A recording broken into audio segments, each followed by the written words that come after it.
यंदा शेतकऱ्यांची कर्जमाफी होणार नाही. शेतकऱ्यांनी 31 मार्च पूर्वी पीक कर्ज भरावं, अजित पवारांचं वक्तव्य. तर अजित पवारांची भूमिका हीच सरकारची भूमिका. मुख्यमंत्री फडणवीसांकडून अजितदादांच्या वक्तव्याला दुजोरा.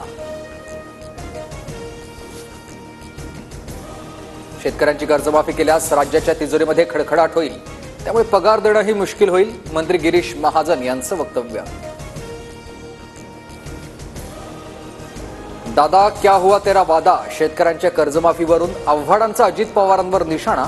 यावर्षी कर्जमाफी होणार नाही. या वक्तव्यानंतर अजित पवार विरोधकांच्या निशाणावर. धनंजय मुंडेंचं करुणा मुंडेंसोबत झालेलं लग्न अधिकृत नाही. अधिकृत लग्न झालंच नाही तर पोटगी कशी देणार. धनंजय मुंडेंच्या वकिलाचा माझगाव कोर्टात युक्तिवाद.